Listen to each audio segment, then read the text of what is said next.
Definition को बना सकते हैं। सो मैं आपको सिखाता हूँ कैसे डायग्राम बनाना, कैसे आपको डेफिनेशन बनानी है। तो मैं यहाँ पर आपको सबसे पहले नर्सरी तक का डायग्राम बना के दिखा रहा हूँ। आपको कुछ नहीं करना, ऊपर पहले ये भाग बनाना है और इस भाग के बनाने के बाद आपको थोड़ा सा नीचे को इस तरह का रोटेट करना है और थोड़ा सा इस तरह का रोटेट करना है। दिस इज आपको 3 ऐसे काम बनाने, इसको पहले थोड़ा सा हम गोल कर लेते हैं।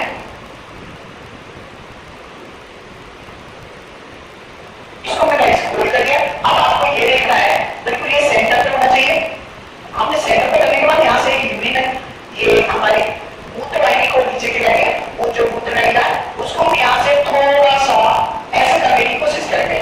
जैसे हमारा गाइस आप सब देख रहे होंगे, अभी हमारे बोर्ड में थोड़ी सी जगह है तो मैं इसको सही से बना पा रहा हूँ। पेंसिल और इरेजर का कुछ कर सकते हो, बोर्ड में उससे कोई दिक्कत आने वाली नहीं है। तो आपको यहाँ से ये पार्ट आपको यहाँ से ऊपर की ओर एक नलिका ले जानी है और यहाँ से उस नलिका का पार्ट ऐसे करके आपको यहाँ तक लाना है। इसी काम को आपको इधर की ओर करना है, ऐसे करके नलिका लानी है और ये यहाँ से लेकर ये गाइस मैं थोड़ा सा सही कर देता हूँ और यहाँ से आपको नीचे की ओर दोनों नालियों को लाना है। जैसे आप इन दोनों को लाएंगे तो आपको ना यहाँ से एक तीसरी नली को लाना है। जैसे आप यहाँ से लेके आए और आपको ऐसे कर देना, जैसे कि मैं आपको करके दिखा देता हूँ। आपको पहले थोड़ा सा ऐसे कर देना, ठीक है। यहाँ से भी आपको ऐसे ही लाना है और इस वाले पार्ट को यहाँ से थोड़ा सा ऊपर की ओर लाना है और ऐसे कर देना है। अब आपको समझ में आ रहा होगा थोड़ा सा कि ये क्या बन रहा है। यहाँ पे आप थोड़ा सा ऐसे ऐसे कर सकते हो और अब आप मोस्ट इम्पोर्टेंट काम में जो अपने अंदर की नलिका में खींची थी उस नलिका को आप इसमें ऐड कर सकते हो ऐसे करके। इन नलिका को ऐड करने के बाद आपको यहाँ पर एक ऐसे करके एक संरचना बनानी है ऐसे, और एक इस तरफ को ऐसे एक संरचना बनानी है और इन संरचना की नलियां जो निकलेगी वो नलियां को थोड़ा सा उठा के ऐसे लाना है। इसी प्रकार से आपको यहाँ पर करना है, थोड़ा सा उठा के और ऐसे लाना है। आई होप आपको बहुत अच्छे से समझ में आ रहा है। अगर समझ में नहीं आ रहा है आप वीडियो को थोड़ा सा पीछे करो और आपको समझ आ रहा है। आपको कुछ नहीं करना, इस लाइन को थोड़ा सा डबल कर देना है, ये मेरे जैसा कि आपको करके दिखाया और इस वाली लाइन को भी मैंने डबल कर दिया है। अब क्या करना है, यहाँ पर हमने ये पार्ट बना लिया और ये पार्ट बना लिया, ऐसे करके ये पार्ट बना लिया और इसका ये पार्ट बना लिया।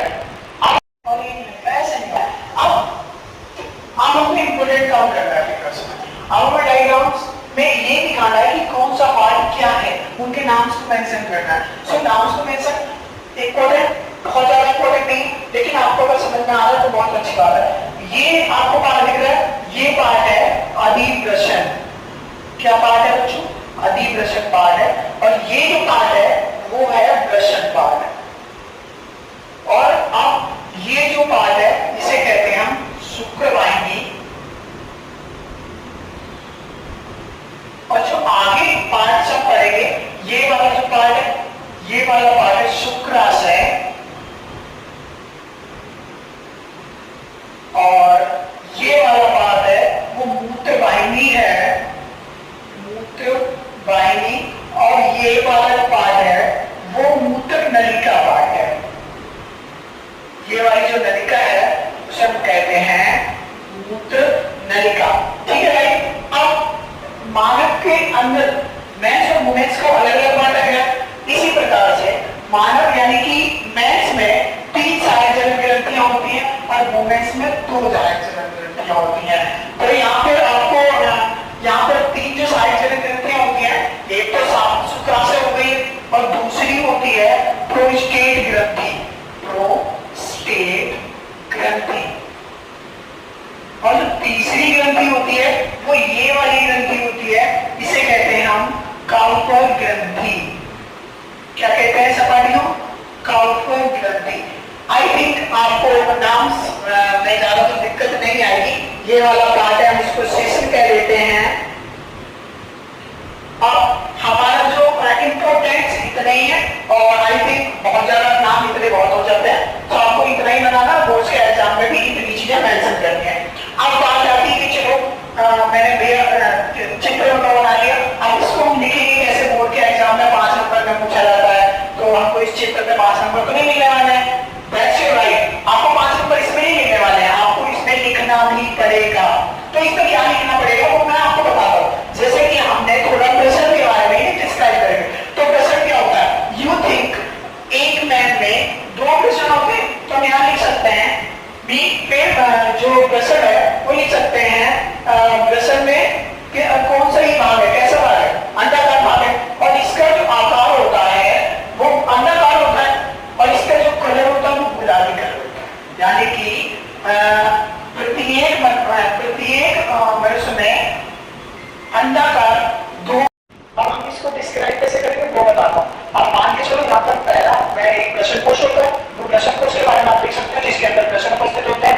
यानी कि प्रश्न एक पहलू संरचना होती है जिसके अंदर दो अंडाकार प्रश्न उपस्थित होता है। उसके बाद हम प्रश्न के बारे में लिखते हैं। तो प्रश्न के बारे में हम नॉर्मल चीज क्या लिख सकते हैं, प्रत्येक नर में दो अंडाकार प्रश्न उपस्थित होते हैं। यानी कि दो प्रत्येक नर में दो अंडाकार प्रश्न, दो अंडाकार व गुलाबी रंग के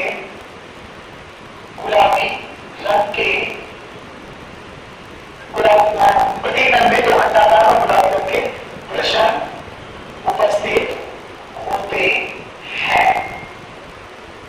अंडरस्टैंड। उसके बाद हम लिख सकते हैं अधिप्रश्न।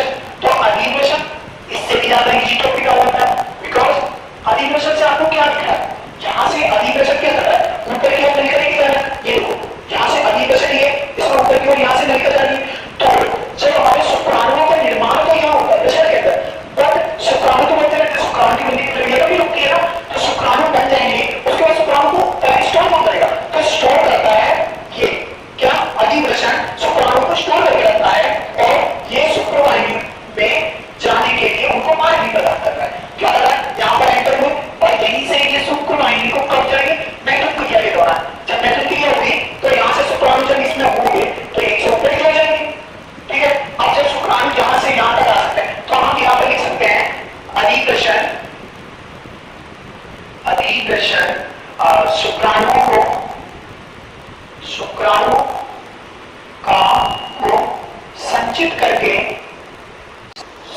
को संचित करके क्या करते हैं, शुक्राणु को संचित करके उन्हें मार्ग प्रदान करते हैं। यानी कि शुक्राणु को संचित करके शुक्रवाहिनी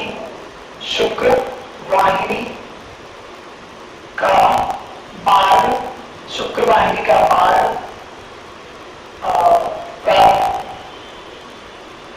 कराते हैं। ठीक है। अधिप्रश्न शुक्राणु को संचित करती है और शुक्रवाहिनी का मार्ग प्राप्त कराती है। ठीक है।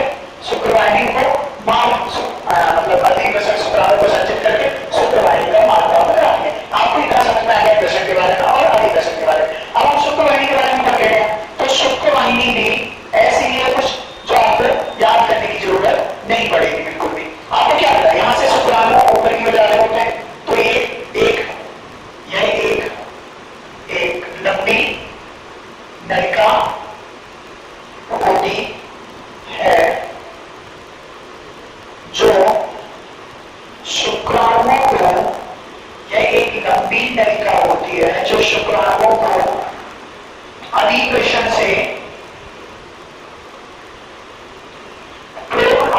से शुक्राशय तक लेकर जाती है। अब आपको लिखना है, प्रश्न हो गया, अधिप्रश्न हो गया, शुक्रवाहिनी हो गया, मूत्र नलिका के बारे में आप लिख सकते हो। आप मूत्रवाहिनी के बारे में लिख सकते हो। ये आपको पता है ये वाला है मूत्राशय। क्या बात है, मूत्राशय। ठीक है। अब क्या हुआ, यहाँ पर जैसे शुक्राणु आएंगे तो शुक्राणु का संचित तो इसमें हुआ, शुक्राणु को इसमें थे, उसमें हुए। अब शुक्राणु यहाँ पर पहुंच चुके हैं, तो यहाँ पर शुक्राणुओं को उनके लिए भोजन प्राप्त होता है, क्योंकि वो बजाय में एंटर करेंगे, विशेषण करेंगे, जब तक तो वो जितना नहीं कर सकते, बिकॉज एक बार में इस कली में शुक्राणु की संख्या कितनी होती है, एक बार में इस कली में शुक्राणु की संख्या लगभग 40 करोड़ होती है, उसमें 40 करोड़ होती है, 40 करोड़ के आसपास। तो 40 करोड़ को यहाँ पर जाएंगे और बजाय में एंटर करेंगे तो उनको वहां तक जीवित रहने के लिए कुछ पोषण की आवश्यकता होगी। उस पोषण को पूरा करेगा यहाँ पर क्या, इन्हें एक पीले कलर का एक चिपचिपा पदार्थ मिलेगा, पीले कलर का चिपचिपा पदार्थ मिलेगा। तो आप यहाँ देख सकते हो शुक्राशय के बारे में, यानी कि पीले कलर का एक चिपचिपा पदार्थ मिलेगा जो सीमेंट यानी कि पीले का लगभग 60 से 70% भाग बनाता है। शुक्राणु इसमें गए और यहाँ पर एक पीले कलर चिपचिपा पदार्थ मिला जो पीले का लगभग 60 से 70% भाग बनाता है। अब क्या है, ये वाले जो शुक्राणु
स्टेट